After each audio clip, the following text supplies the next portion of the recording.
Chapter 4 8,000 years ago. Next morning Anthea got old nurse to allow her to take up the poor learned gentleman's breakfast. He did not recognize her at first, but when he did, he was vaguely pleased to see her. "You see I'm wearing the charm round my neck," she said. "I'm taking care of it, like you told us to." "That's right," said he. "Did you have a good game last night?" "You will eat your breakfast before it's cold, won't you?" said Anthea. "Yes, we had a splendid time. The charm made it all dark, and then greeny light, and then it spoke. Oh, I wish you could have heard it. It was such a darling voice. And it told us the other half of it was lost in the past, so of course we shall have to look for it there." The learned gentleman rubbed his hair with both hands and looked anxiously at Anthea. "I suppose it's natural, youthful imagination and so forth," he said. "Yet someone must have. Who told you that some part of the charm was missing?" "I can't tell you," she said. "I know it seems most awfully rude, especially after being so kind about telling us the name of power and all that. But really, I'm not allowed to tell anybody anything about the person who told me. You won't forget your breakfast, will you?" The learned gentleman smiled feebly and then frowned, not a cross frown, but a puzzled frown. "Thank you," he said. "I shall always be pleased if you'll look in. Any time you're passing, you know. At least—" "I will," she said. "Good-bye. I'll always tell you anything I may tell." He had not had many adventures with children in them, and he wondered whether all children were like these.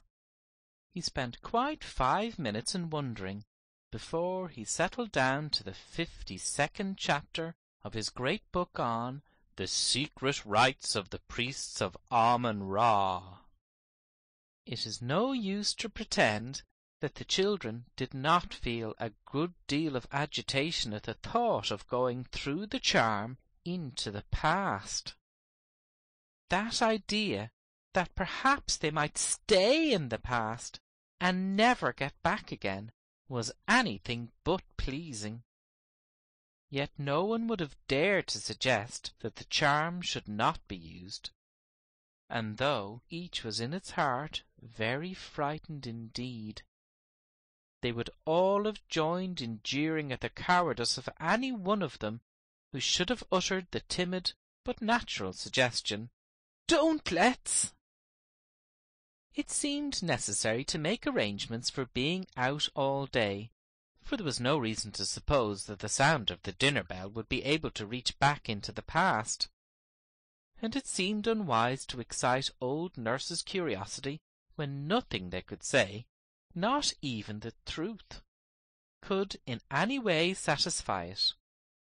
They were all very proud to think how well they had understood what the charm and the Psammead had said about time and space and things like that, and they were perfectly certain that it would be quite impossible to make old nurse understand a single word of it.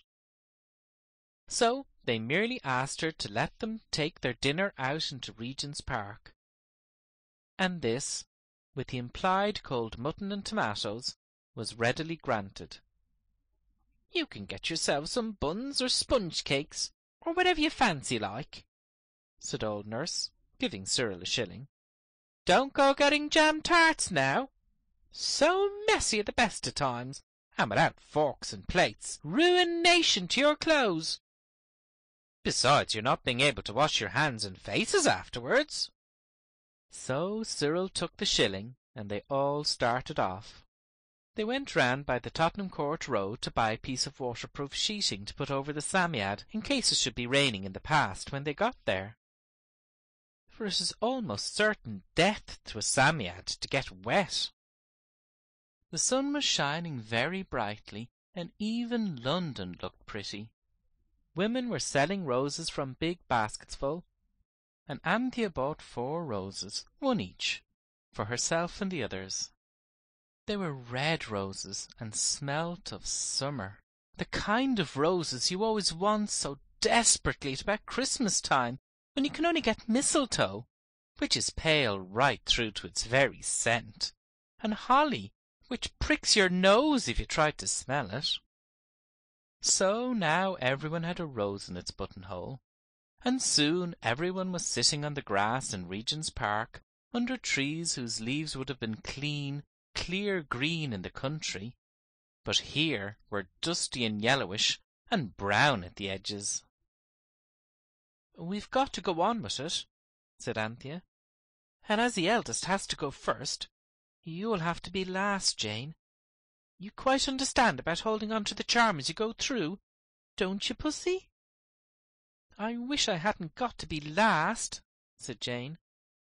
"You shall carry the Psammead if you like," said Anthea. "That is," she added, remembering the beast's queer temper, "if it'll let you." The Psammead, however, was unexpectedly amiable. "I don't mind," it says, "who carries me, so long as it doesn't drop me. I can't bear being dropped." Jane, with trembling hands, took the Psammead and its fish-basket under one arm. The charm's long string was hung round her neck. Then they all stood up. Jane held out the charm at arm's length, and Cyril solemnly pronounced the word of power. As he spoke it, the charm grew tall and broad, and he saw that Jane was just holding on to the edge of a great red arch of very curious shape. The opening of the arch was small, but Cyril saw that he could go through it. All round and beyond the arch were the faded trees and trampled grass of Regent's Park, where the little ragged children were playing ring-o'-roses.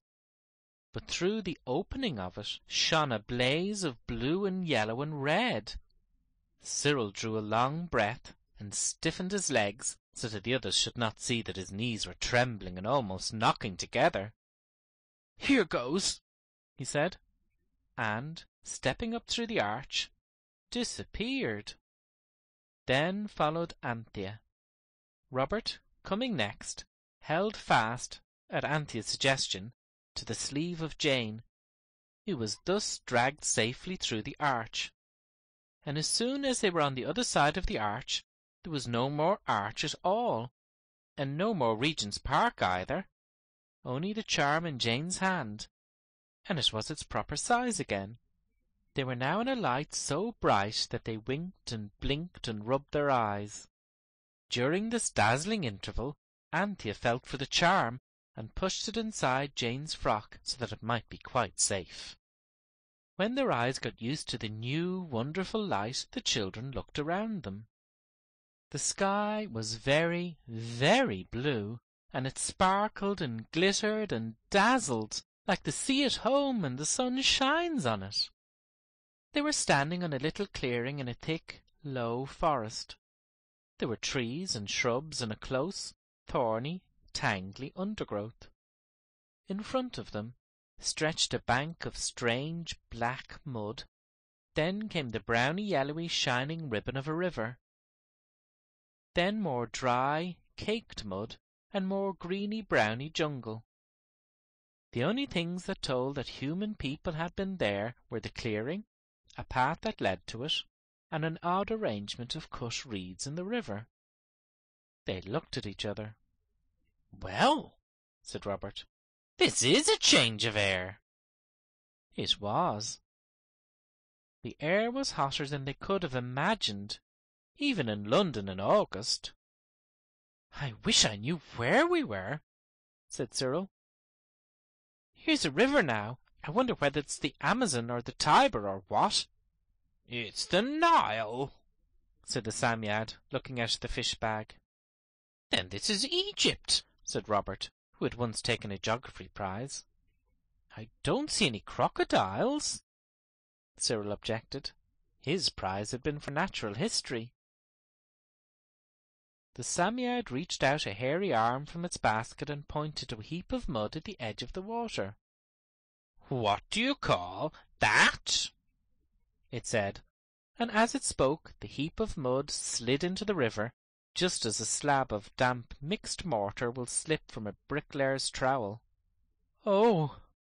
said everybody. There was a crashing among the reeds on the other side of the water. "And there's a river horse," said the Psammead, as a great beast like an enormous slaty blue slug showed itself against the black bank on the far side of the stream. "It's a hippopotamus," said Cyril. "It seems much more real somehow than the one at the zoo, doesn't it?" "I'm glad it's being real on the other side of the river," said Jane. And now there was a crackling of reeds and twigs behind them. This was horrible. Of course it might be another hippopotamus, or a crocodile, or a lion, or in fact almost anything. "Keep your hand on the charm, Jane," said Robert hastily. "We ought to have a means of escape handy. I'm dead certain this is the sort of place where simply anything might happen to us." "I believe a hippopotamus is going to happen to us," said Jane. "A very, very big one." They had all turned to face the danger. "Don't be silly little duffers," said the Psammead in its friendly, informal way. "It's not a river horse. It's a human." It was. It was a girl of about Anthea's age. Her hair was short and fair, and though her skin was tanned by the sun, you could see that it would have been fair too if it had had a chance. She had every chance of being tanned, for she had no clothes to speak of, and the 4 English children, carefully dressed in frocks, hats, shoes, stockings, coats, collars, and all the rest of it, envied her more than any words of theirs or of mine could possibly say. There was no doubt that here was the right costume for that climate. She carried a pot on her head, of red and black earthenware. She did not see the children, who shrank back against the edge of the jungle, and she went forward to the brink of the river to fill her pitcher. As she went, she made a strange sort of droning, humming, melancholy noise, all on 2 notes. Anthea could not help thinking that perhaps the girl thought this noise was singing. The girl filled the pitcher and set it down by the river bank. Then she waded into the water and stooped over the circle of cut reeds. She pulled 6 fine fish out of the water within the reeds, killing each as she took it out, and threading it on the long osier that she carried. Then she knotted the osier, hung it on her arm, picked up the pitcher, and turned to come back. And as she turned, she saw the 4 children. The white dresses of Jane and Anthea stood out like snow against the dark forest background. She screamed, and the pitcher fell, and the water was spilled out over the hard mud surface and over the fish, which had fallen too. Then the water slowly trickled away into the deep cracks. "Don't be frightened," Anthea cried. "We won't hurt you." "Who are you?" said the girl. Now, once for all, I am not going to be bothered to tell you how it was that the girl could understand Anthea, and Anthea could understand the girl. You, at any rate, would not understand me if I tried to explain it, any more than you can understand about time and space being only forms of thought. You may think what you like. Perhaps the children had found out the universal language which everyone can understand, and which wise men so far have not found. You will have noticed long ago that they were singularly lucky children, and they may have had this piece of luck as well as others. Or it may have been that, but why pursue the question further? The fact remains that in all their adventures the muddle-headed inventions which we call foreign languages never bothered them in the least. They could always understand and be understood. If you can explain this, please do. I dare say I could understand your explanation, though you could never understand mine. So when the girl said, "Who are you?" everyone understood at once, and Anthea replied, "We are children, just like you. Don't be frightened. Won't you show us where you live?" Jane put her face right into the Psammead's basket and burrowed her mouth into its fur to whisper, "Is it safe? Won't they eat us? Are they cannibals?" The Psammead shrugged its fur. "Don't make your voice buzz like that. It tickles my ears," it said rather crossly. "You can always get back to Regent's Park in time if you keep fast hold of the charm," it said. The strange girl was trembling with fright. Anthea had a bangle on her arm. It was a sevenpenny halfpenny trumpery thing that pretended to be silver. It had a glass heart of turquoise blue hanging from it, and it was the gift of the maid-of-all-work at the Fitzroy Street house. "Here," said Anthea, "this is for you. That is to show we will not hurt you, and if you take it, I shall know that you won't hurt us." The girl held out her hand. Anthea slid the bangle over it, and the girl's face lighted up with the joy of possession. "Come," she said, looking lovingly at the bangle. "It is peace between your house and mine." She picked up her fish and pitcher and led the way up the narrow path by which she had come, and the others followed. "This is something like," said Cyril, trying to be brave. "Yes," said Robert, also assuming a boldness he was far from feeling. "This really and truly is an adventure. Its being in the past makes it quite different from the Phoenix and Carpet happenings."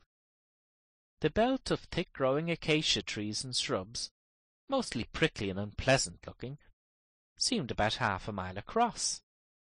The path was narrow and the wood dark. At last, ahead, daylight shone through the boughs and leaves.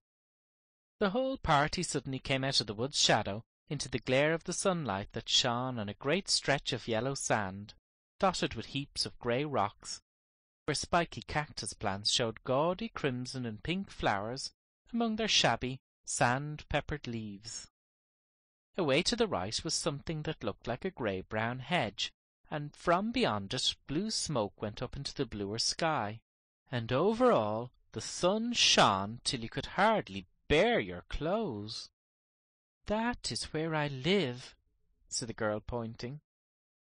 "I won't go," whispered Jane into the basket, "unless you say it's all right." The Psammead ought to have been touched by this proof of confidence. Perhaps, however, it looked upon it as a proof of doubt, for it merely snarled, "If you don't go now, I'll never help you again." "Oh," whispered Anthea, "dear Jane, don't! Think of father and mother and all of us getting our heart's desire. And we can go back any minute. Come on." "Besides," said Cyril in a low voice, "the Psammead must know there's no danger, or it wouldn't go. It's not so over and above brave itself. Come on." This Jane at last consented to do.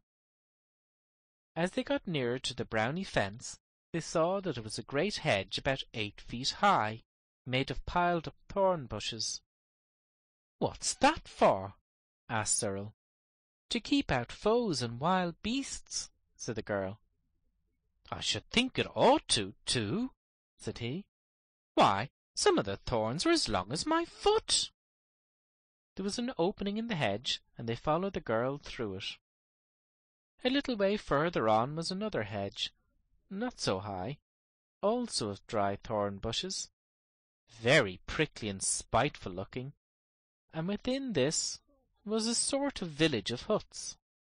There were no gardens, and no roads, just huts built of wood and twigs and clay, and roofed with great palm leaves, dumped down anywhere. The doors of these houses were very low, like the doors of dog kennels. The ground between them was not paths or streets, but just yellow sand trampled very hard and smooth. In the middle of the village there was a hedge that enclosed what seemed to be a piece of ground about as big as their own garden in Camden Town. No sooner were the children well within the inner thorn hedge than dozens of men and women and children came crowding round from behind and inside the huts. The girl stood protectingly in front of the 4 children and said, "They are wonder children from beyond the desert. They bring marvellous gifts, and I have said that it is peace between us and them." She held out her arm with the Lowther Arcade bangle on it. The children from London, where nothing now surprises anyone, had never before seen so many people look so astonished. They crowded round the children, touching their clothes, their shoes, the buttons on the boys' jackets, and the coral of the girls' necklaces. "Do say something," whispered Anthea. "We come," said Cyril, with some dim remembrance of a dreadful day when he had to wait in an outer office while his father interviewed a solicitor, and there had been nothing to read but the Daily Telegraph. "We come from the world where the sun never sets, and peace with honour is what we want. We are the great Anglo-Saxon or conquering race. Not that we want to conquer you," he added hastily. "We only want to look at your houses and your, well, at all you've got here, and then we shall return to our own place and tell of all that we have seen, so that your name may be famed." Cyril's speech didn't keep the crowd from pressing round and looking as eagerly as ever at the clothing of the children. Anthea had an idea that these people had never seen woven stuff before, and she saw how wonderful and strange it must seem to people who had never had any clothes but the skins of beasts. The sewing, too, of modern clothes seemed to astonish them very much. They must have been able to sew themselves, by the way, for men who seemed to be the chiefs wore knickerbockers of goat-skin or deer-skin fastened round the waist with twisted strips of hide, and the women wore long skimpy skirts of animal skins. The people were not very tall. Their hair was fair, and men and women both had it short. Their eyes were blue, and that seemed odd in Egypt. Most of them were tattooed like sailors, only more roughly. "What is this? What is this?" they kept asking, touching the children's clothes curiously. Anthea hastily took off Jane's frilly lace collar and handed it to the woman who seemed most friendly. "Take this," she said, "and look at it, and leave us alone. We want to talk among ourselves."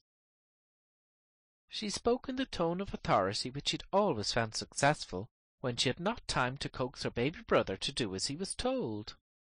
The tone was just as successful now. The children were left together, and the crowd retreated. It paused a dozen yards away to look at the lace collar and to go on talking as hard as it could.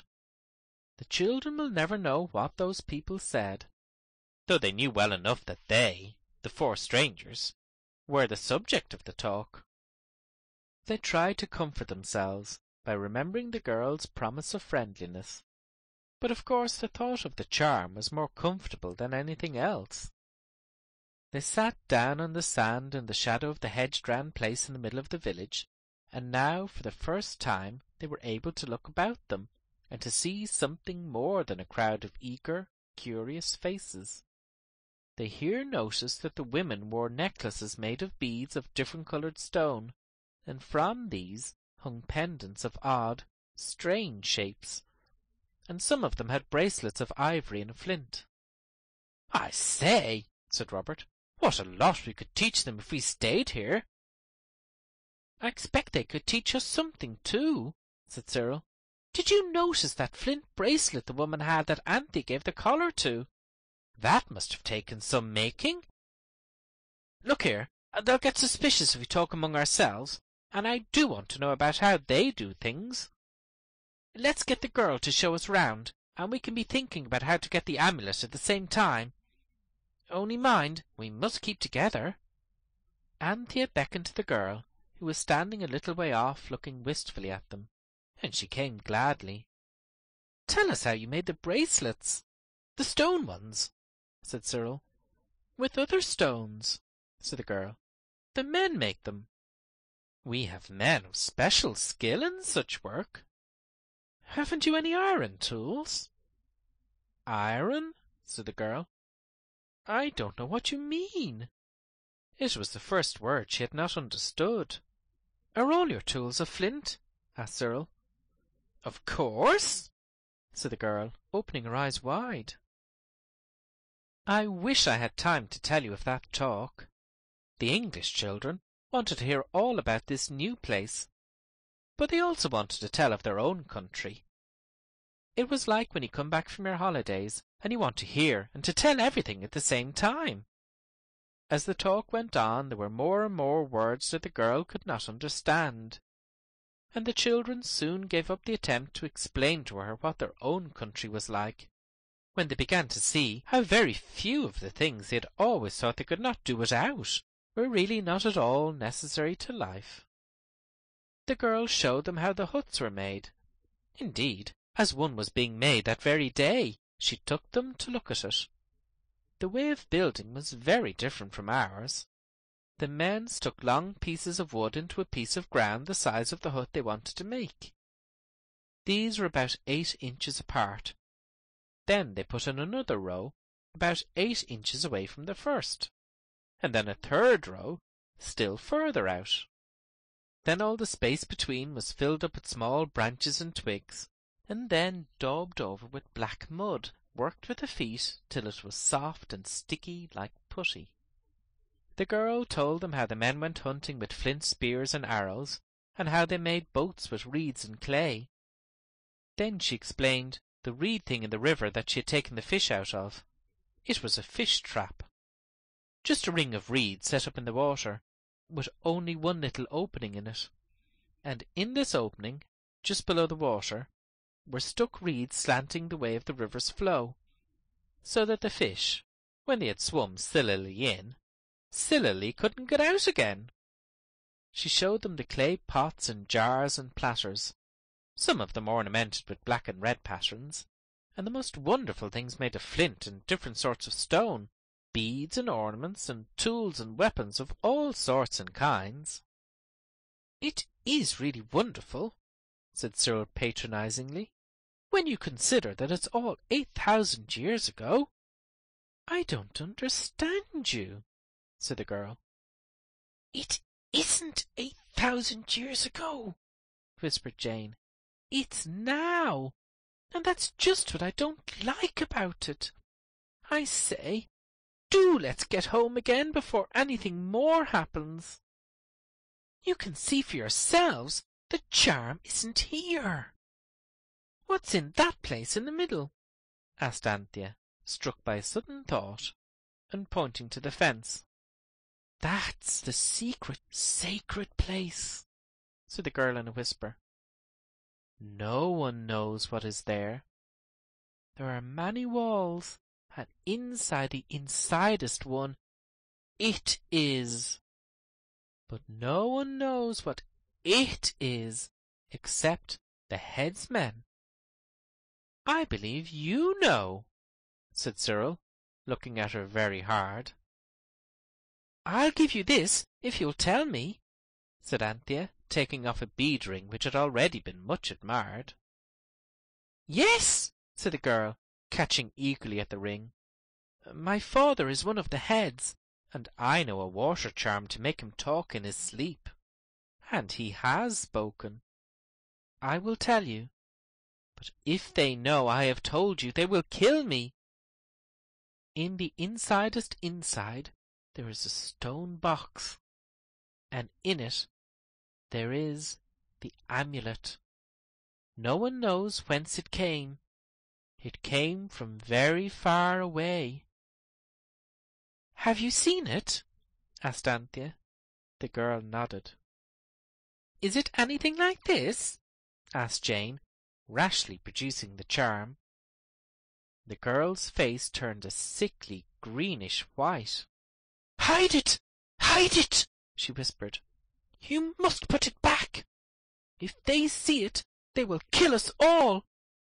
You for taking it, and me for knowing that there was such a thing. Oh, woe! Woe! Why did you ever come here? Don't be frightened, said Cyril.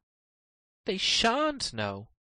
Jane, don't you be such a little jackape again, that's all. You see what will happen if you do. Now, tell me. He turned to the girl, but before he had time to speak the question, there was a loud shout, and a man bounded in through the opening in the thorn hedge. Many foes are upon us, he cried. Make ready the defences.